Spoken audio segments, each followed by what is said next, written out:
Hello everyone, this is Sandra at the Whispering Well. So we're going to take a look at this deck today, Oracle of the Trees, which was another one that I got from Glastonbury. But just before we do, this is one of my new spread cloths.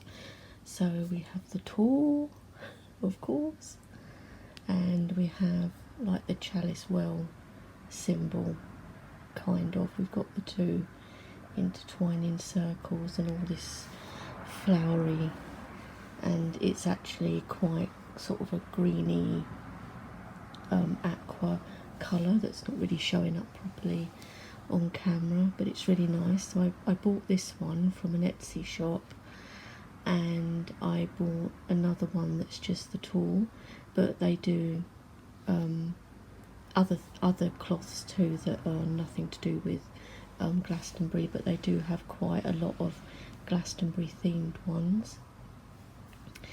If I remember, I will link the shop below where I got it from. It is a UK shop, and they also do the Lemurian Star Child Oracle. So anyway, we're going to be looking at the Oracle of the Trees, which is, I love tree decks, and this was one that was on my wish list, on my Amazon wish list, but I saw it in Glastonbury and thought, right, I'm just going to pick it up while I'm here.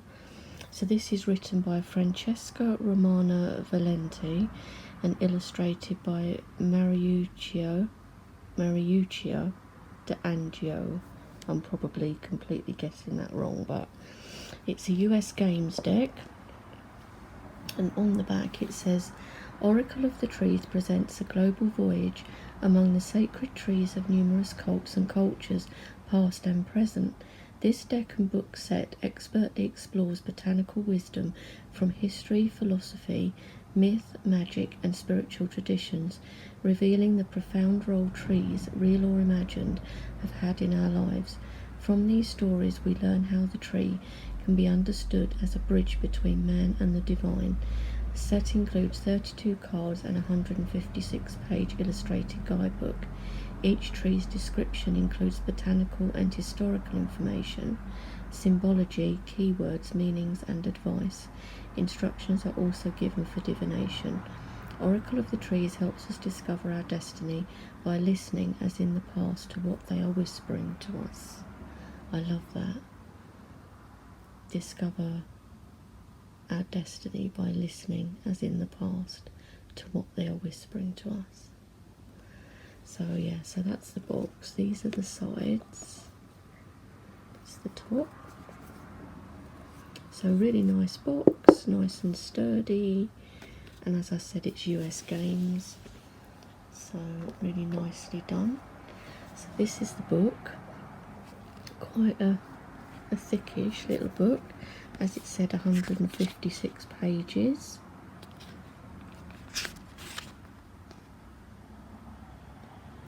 Dedicated to those who believe in the magic of nature. Blessed be. I love that too. It's US Games 2021. You've got an introduction. It's quite long. Then a history made of trees. Oh, I love it. Again, quite a bit of information here. Then the Oracle of the Trees, preparing the cards, purifying the cards, basic items needed, grounding and centering, procedure for the ritual of purification, the consecration of the cards, method of the sacred tree, necessary items. This is obviously, if you want to do this, some people probably wouldn't want to. We've got a Celtic horoscope of the trees. That's cool, isn't it? So like all the different dates, so you can see which tree would be yours. So mine would be elm, because my birthday's the 7th of April. My brother, now he's the 13th of January, so his would be plum. And my other brother is May, so his would be linden. So yeah, so there's that. procedure. And then we go into the cards. So you have a small picture here of the card, which in this case is the Tree of Life, description, botanical information, symbology. So a good bit for each card, isn't there? Keywords, upright meaning, reversed meaning, and advice. So we've got that for each card, so that's really good. Actually, there's a lot of information for each card. And then it looks like in the back we've got some spreads. So we have the flower spread. I like to try and do these too. The Tree of Life, that's cool. The Two Oaks. The Leaf of Destiny, very cool. And then acknowledgements, etc. So that's the book, really nice. I love this green colour too. So that is the book. And then we've got the cards. So it's not a huge oracle deck. It's 32 cards. The cards are not huge. They are they might be a little bit wider than some tarot decks, but a bit shorter. So, you know, they're not big. Look, my hand, and I haven't got huge hands and my hands cover it. So they're not really large cards, which would be nice for people that do prefer smaller cards or have smaller hands and struggle with the large cards. These are the backs. I love the backs. Look at that greenery in the back and all those leaves. So that is the backs. So let's take a look at our cards here. So we have the Tree of Life. Might have to go in a little bit, mightn't we, so you can see. Tree of Life. We've got the roots all coming through here and these butterflies on the edge. We have Yggdrasil. So if anyone's familiar with the Norse mythology, you'll probably all know about Yggdrasil and Odin, etc.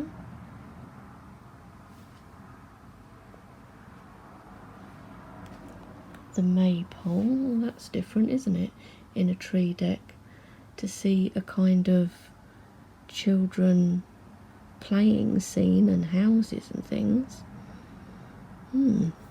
That's different. Not sure how I feel about that in a tree deck. I can see what they're saying about the maypole, because you've got obviously the wood there, so it's part of a tree, but anyway, the hanging tree. Oh wow, look at that. That's dramatic, isn't it? And with the moon in the background.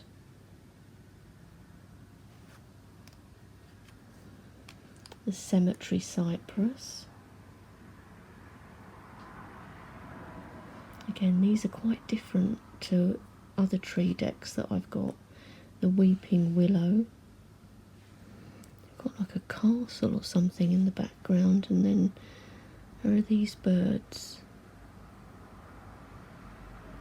Yeah, this is definitely different to some of the other decks, which is good.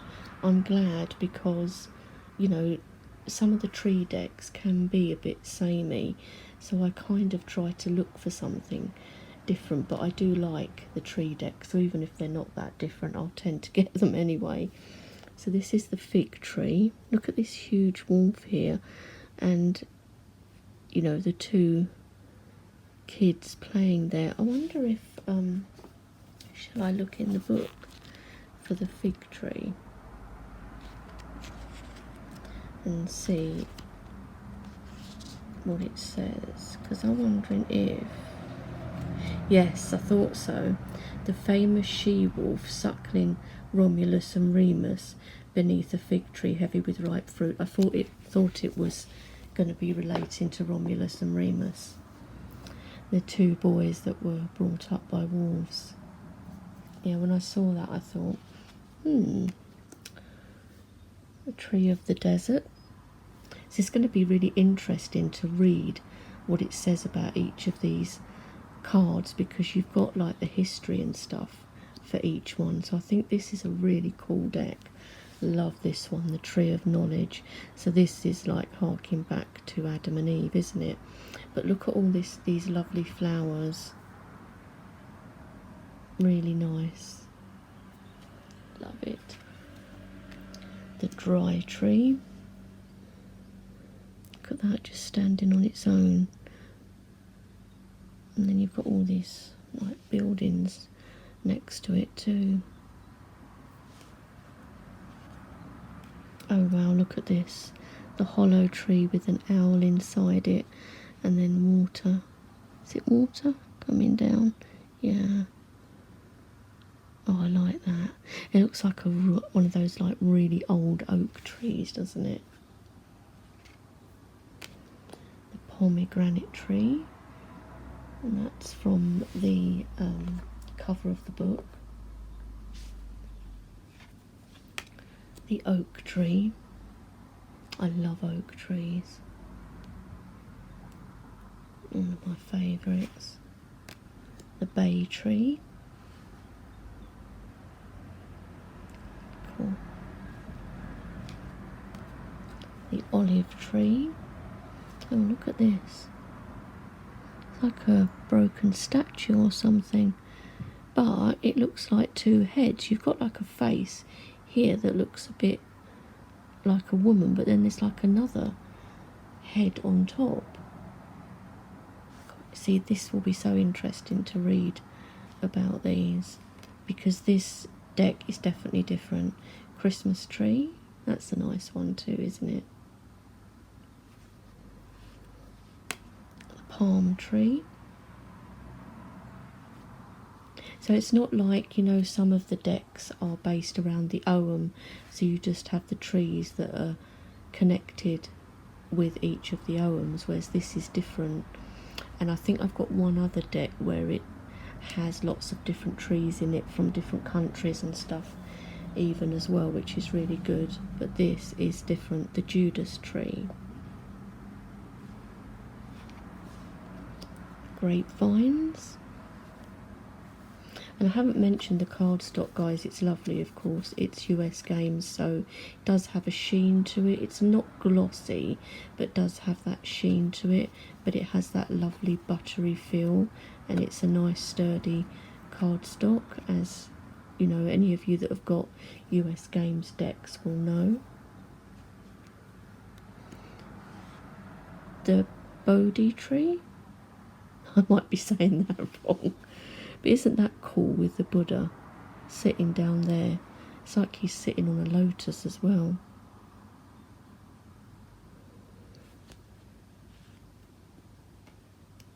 The Kapok Tree. I love all, you know, the different, oh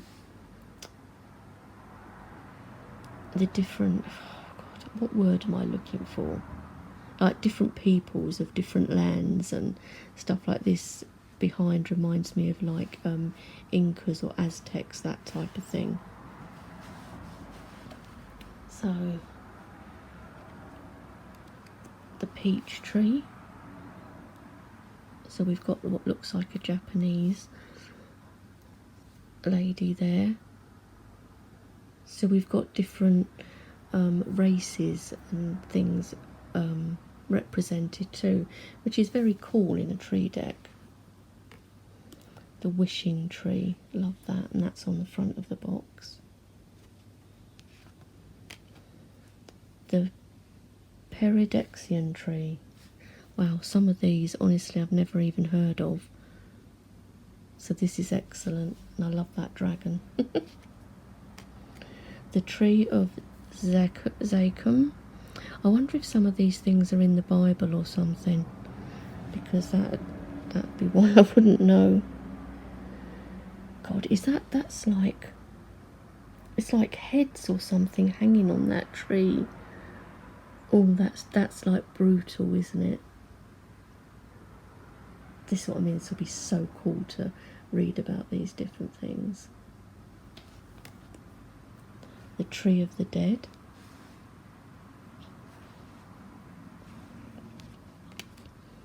the Sitka spruce,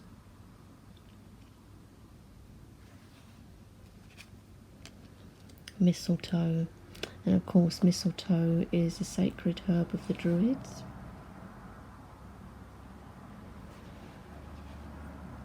The elm tree, the giant reed. It's almost like a fairy figure, isn't it? What is he? He's like a fawn. Oh, how nice is that? And oh look, it's a little lizard. I like that. The tree of porphyry. So again, I have no idea with that, so it will be really cool to read about. And our last card is the family tree. So that's the whole deck, guys. That's really, they're interesting, aren't they? It's like different. It's even different to how I expected, but not in a good way, because I still think it's a fab deck. But yeah, definitely different. I'm going to be looking forward to reading the book on that. So yeah, and this deck is available on Amazon as well. Like I said, I got it in Glastonbury, but I know it is available on Amazon. So I hope you all enjoyed a look through this one, and I'll talk to you all soon. Bye.